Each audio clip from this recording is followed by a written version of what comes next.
Dear sisters, hello. My name is Rosângela Oliveira, and I'm the Executive Director of the Word of Prayer International Committee.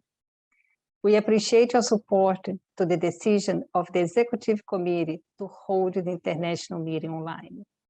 Thank you for making the effort to overcome the obstacles. It is such a joy to be here with you now. As you may know, I'm leaving the Executive Director position. Thanks for the many ways you have supported me. I would like to take this moment to share my farewell reflection. I have much appreciation for the Word of Prayer guiding principles, especially the one that defines prayer. Prayer is rooted in listening to God and to one another. On Word of Prayer, we listen to the Word of God and to the voice of women, sharing their hopes and fears, their joys and sorrows, their opportunities and needs. The Word of God and the voice of women are in dialogue, which is replicated out loud on the first Friday of March and throughout the year. In March 2020, when the COVID-19 pandemic was declared by the World Health Organization, our lives changed. It was a global moment of confusion, uncertainty, and great loss.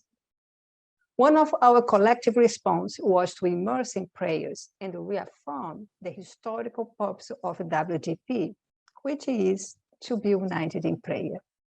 Every Friday, we post a prayer from around the world on WDPIC Facebook page with the hashtag WDP United in Prayer.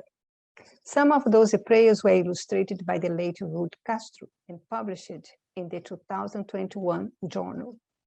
Sadly, Ruth died in a tragic accident in December of last year.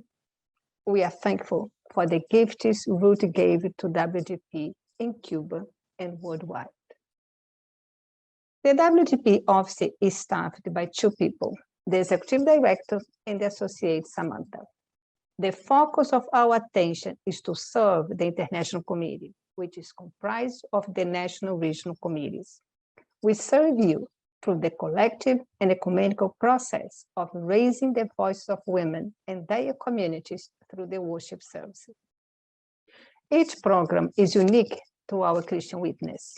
In the past 5 years, WDP recognized the impact of climate change in the communities and affirmed our responsibility for God's creation.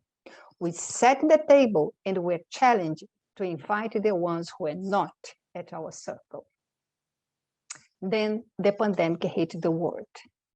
The healing from a social distancing miracle spoke to the core of our personal and global health crisis.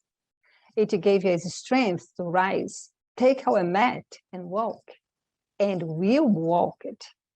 We started in 2021 affirming the source of our strong foundation, which is God's love for us and our love for our neighbors. We are still living through the pandemic. Access to COVID-19 vaccines is not equal across the globe. A war started days before our March 4th celebration in the region we are supposed to be meeting. We prayed for peace in Ukraine, the surrounding countries, and all other regions of the world where there is conflict, unrest, and oppression. We prayed that reconciliation would overcome hatred, peace would conquer war, hope would replace despair, and that God's plan for the world and for its people would be fulfilled. The war in Ukraine has mobilized WDP across the regions. Prayers and donations have been sent to churches and humanitarian organizations, while locally, WDP sisters through their churches are welcoming the refugees.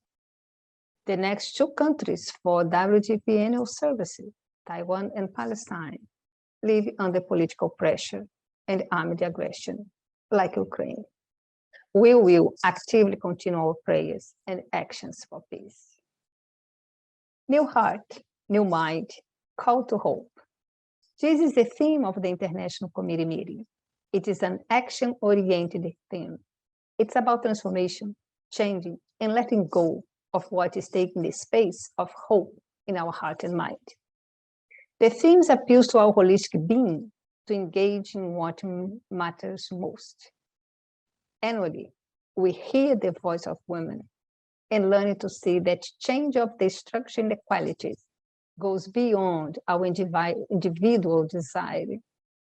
Changes requires a collective awareness.